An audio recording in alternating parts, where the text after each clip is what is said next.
Welcome back. Remember, you're watching Straight Talk from Kenya Television Service. My name is Anastasia Marietta, and today we are talking about current Kenya's political state. And with me in studios is Olenja Benjamin, our resident political analyst. Yeah. Before we went for a short commercial break, we're talking about why women did not come out in large numbers to be elected. You pointed out issues of finances, though lack of support. What other issues are facing women, apart from the finances and the support from other people? Some other issues that affect women, I think it is the communities continue to believe in the past traditions. We need to not look at women as people who are inferior.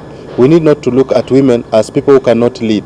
I am glad that there is in one of these counties within the Rift Valley, I'm not remembering, where a lady was elected as an MCA at age 21 or 22, a lady just immediately after college. And when you look at such a young girl who has been able to be elected, that is an inspiration to other ladies who are yearning to be leaders in this country in the future. So what is the problem? Is it the women or is it the society, the community where they come from? The problem it is diverse and dynamic.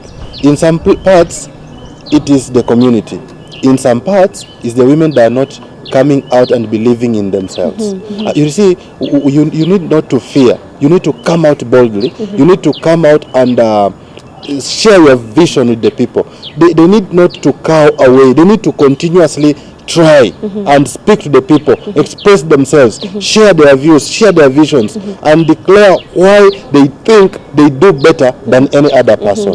They should not fear. Sometimes you may not have resources like money. You may not have things to campaign for. But if people believe in your vision, they're the people that will go and market you. What do you think about women leaders? We have three governors elect who are women. They are going to be the big bosses of each county. Yes. What do you think about their leadership? Their leadership should now be one of the leaderships that should be like where people will draw points from, look at it and see that if so-and-so has been a governor, in the way she has been leading and guiding her county, even the way she chose her team, because you see these women have a test. How are they going to choose their leaders, especially the executives? Who are they going to bring to the real board to share with them in the making of their counties? Because they need to be very, very sure that they are able to bring people and the other ladies who can be able to work with them alongside to ensure that the vision they carry is attained. And therefore, what the country will be looking at in 2022, when we will be going to the elections in August, people will be saying, I think our county needs to look like Bomet County, which was led by Joyce, a woman who has been able to change it from this point where the former governor, Isaac, had put it. You look at that scenario. And then the thing they are going actually to do, because maybe people will say, some people will come and campaign them and say, you always say that women don't get a chance. She got a chance. She has missed the county. So they must lay their strategy clear. Do you trust that they can deliver? Me, I have confidence that women can do a good job. Because I have been in leaderships, and some of the leaderships have been headed with women. And in those leaderships, I have seen women do a great job. And I believe that women can actually do a good job. In my political journey, one of my biggest role models is a lady called Condoleezza Rice. And you see, this is one of the most one of the great world leaders that has ever been on this earth as a woman. And despite her being a black American, she was able to get into the post of Secretary of State. And people have been able to see the impact of her leadership. And you see, even in the past election, many people are begging her and telling her, please run for president, because of her morals, of her stand, and her determination in leadership. She has been very firm, focused, and able to show the right way. Another lady that I have admired, it is the Chancellor of Germany. She has been doing a good job.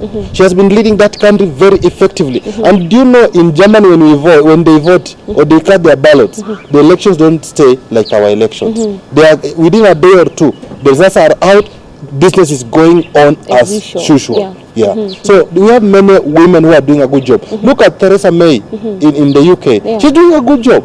And therefore, women can do a great job. If they are given an opportunity and they have the goodwill at heart, they can deliver. Yeah. Let us get away from that story about women and that gender role and move to Nairobi and Sonko. Mike Sonko is the Nairobi's governor-elect, and Yes. we have already seen Mike Sonko in action. What do you think about Mike Sonko? Is it that it is taking things too fast? Maybe to begin a background, I didn't support the governorship of Mike Sonko from the word go. Yeah. I was for the Kidero and Peter Kenneth to come head on, and I was thinking if they came close, maybe people will choose Peter Kenneth, because I used to believe that Peter Kenneth could be able to deliver more and well and lead and steer Nairobi County to great heights. However, during the nominations, Sonko emerged the winner. Yeah. And because Sonko is a populist, he is a man of the people. Many people follow him because of the way he has been leading the people as a senator, and they coming to their rescue when they are grieved, when they have issues and challenges, and people loved him and they gave him their votes. And therefore Sonko, even before being being sworn in as the governor, through his Sonko rescue team, we have seen him doing a good job. I had told my Facebook followers that I'll applaud him on this show, and I want to applaud Mike Sonko because he has come in and is doing the right thing that is needed in Nairobi. You see, Nairobi is a great city. Nairobi is the destination of the Great East and Eastern Africa. Anyone who wants to do business in the Great Eastern Africa must have a link in Nairobi. And therefore, if Nairobi is stinking, it creates a bad image in the entire region. And therefore, if Sonko has taken this step to ensure that Nairobi city is clean, Nairobi city is getting back to glory, then we have no objection to deny him the applaud that he deserves. Let him do this job. Let him show the way. Let him lead the people to make Nairobi clean. So my question is, Sonko had been a leader. Yes. Sonko had been the senator of Nairobi. Yes. Why would Sonko try to disconnect his responsibility as a senater, to work for the people, and come up with another organization, like a personal organization, to try and work to work for the same people, while he can still work for them as a senator because they elected him in an office? I think the thing that comes here is creating of opportunities. And you see, I was telling some leaders recently who lost in the MCA seats in my ward in a place called Mabungo. I was talking to one leader called Otundo. And I was telling Otundo, sometimes it is because you don't have resources that you cannot show what you can do if you are a leader. Yeah. And therefore, Sonko is lucky to have resources. I may not delve much into his resources because they normally have a fight with Miguna about it. But what I can say is that he has advantage, and that advantage is that he can use that other resources to showcase what he can do as a leader. The only thing that I can say about the question you have raised to me is that maybe as a senator he could still do more, yes, but you see, as a senator or an elected leader, you can go an extra mile. You can go an extra mile. The only place that Sonko might have failed as a senator was his oversight role. I don't think he did it well. Yeah. He didn't. Because you see, as a senator, you look at the Western region, for example. Kakamega County in the entire Western region is deemed to be one of the counties that performed very well. I think it performed very well because Boni Khalwale was always on the neck of the governor. And the governor, knowing that Boni Khalwale was always on his neck, wanted to disapprove him. And therefore, he was able to deliver. And therefore, Sonko could be able to do this effectively and ensure that Nairobi was at its best. But again, you see, Nairobi is a very big town. And I was told that sometimes the work of Kidero in terms of collecting garbage was sabotaged. Like in the day the city is clean, everything has been removed. In the night, somebody pours the dirt again. Yeah. And then you see such like political games or such like scenarios may make someone to look to be a failure when it's not actually a failure. Nairobi is a big city. It's the capital city of Kenya. Nairobi County needs a leader who can steer it to success. Yes. Do you think Honorable Sonko is in a position to steer that county to greater heights? I have a doubt when it comes to that. He will be able to do these other things. He'll be able to clean the city. He will be able to just be a governor, yes. But I have a doubt that Sonko will negotiate the issues that really are needed in Nairobi, maybe he will have to hire experts who will have to do it on his behalf. Because you see, Nairobi, in my own thinking, I look at Nairobi even as a country, because everything concerning our country is put together within Nairobi. And therefore, being the president of Kenya and being the governor of Nairobi are two things that carry nearly the same weight. Because you look at the weight of managing Nairobi, being the CEO of the city of Nairobi is not an easy job. Songo will really need a lot of support from his party. He will need a lot of support from the MCS. We will need a lot of support from the experts of various fields, so that he can be able to steer this great city to where it is supposed to be. And the only thing that I can maybe give us an advice is that he needs to find people who will rightly advise him on issues of policy. Because when it comes to policy, policy will not matter whether he has a Songo rescue team or not. And mark you, if he continues to use Songo rescue team in the administration of Nairobi, a concerned citizen may go forward and file a case and say he needs to get a definition of the difference between Songo rescue team and Songo as the governor, and where the resources of the government match or come together, because this is a private property. You know, Songo rescue team is registered as an NGO. So how does an NGO come to do the duty of the government? And then who that owns this NGO? It is Songo. You have seen even in our country currently, other NGOs are facing the wrath of the regulation agency. So even this one must go through that test. And that is what I can just advise as an analyst and a political analyst here, that he needs to now reach a point whereby he can know what he can do with the rescue, Songo rescue team, and what he can do with the resources of the county. Remember, the county has various departments which need resources channeled to them. How much of these resources are going to be able to do the rightful job, or are these resources going to be taken into Songo rescue team, so that Kenyans will be afraid and maybe look at it as a scenario whereby they will be saying that Songo is taking away our money and putting into his private companies. Before we move on to the NASA deciding to move to the courts, maybe you can mention something about AFRICOG and the challenges, you know, these NGOs are facing from the government. You've seen the other day AFRICOG was raided by KRA and the police. You've seen another NGO being unregistered and some of those things. What is happening?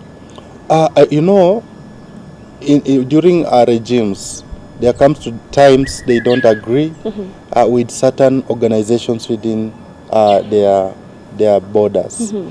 One is because of what these NGOs stand for. Secondly, maybe the previous history they have had with such organizations. And when you look at the issues of AFRICOG and the issues of Kenya National Human Rights Commission, you realize that these are the leading NGOs in our country that have been able to file a record number of cases against the government of the day. And even before we went to the elections previously, there was a time the government warned the NGOs that if they don't do their businesses well, they'll be deregistered. And then there was such scenarios whereby they were being hit by the government in terms of illegal by the legal challenges that explain this, explain that. And maybe to add on the number of NGOs, we have had even the NGO that is owned, I think, by the daughter to Raila, Rosemary, also being decancelled. The NGO for Kalonzo Musyoka Foundation also have had issues. So would we say the government does not want anyone who is challenging them, or what is the issue? There's that fear amongst many Kenyans that the government is hitting them because they are opposed to them, and especially during the previous campaigning period. But again, for me, I will not resist the government going for the NGOs to tell them to do the rightful thing.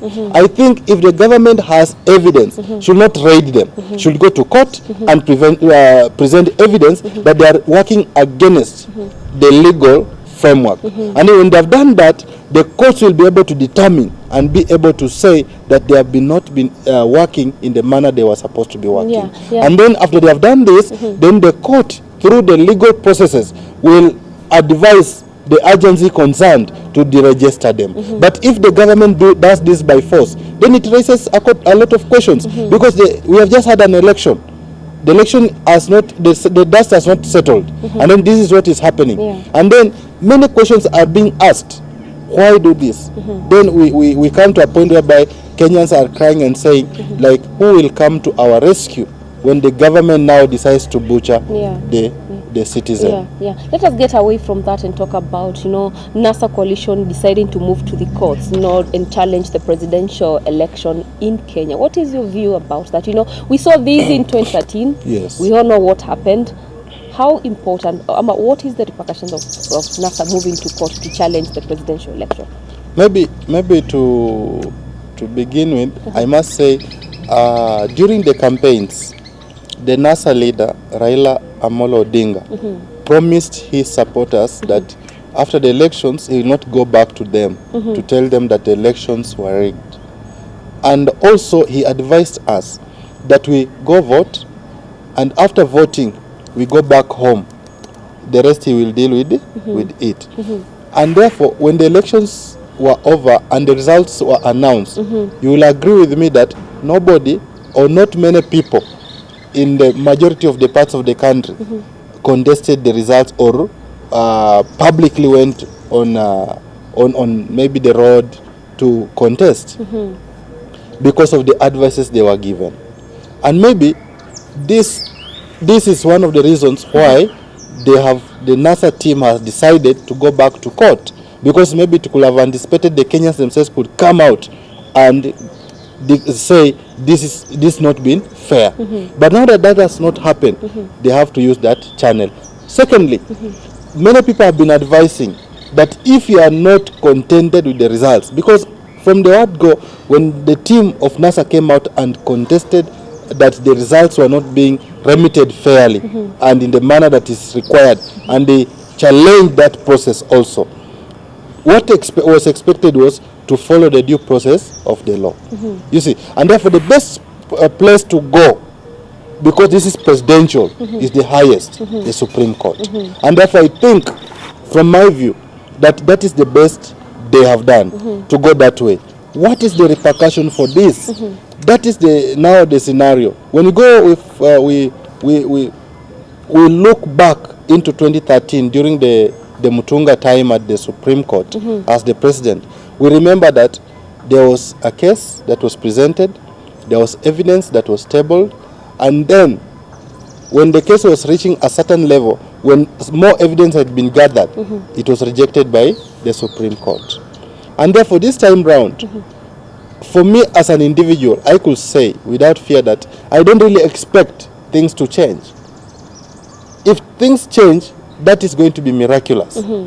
But looking at the way things stand and the previous history is that, and even in the world, no presidential results have been really nullified by a court of law.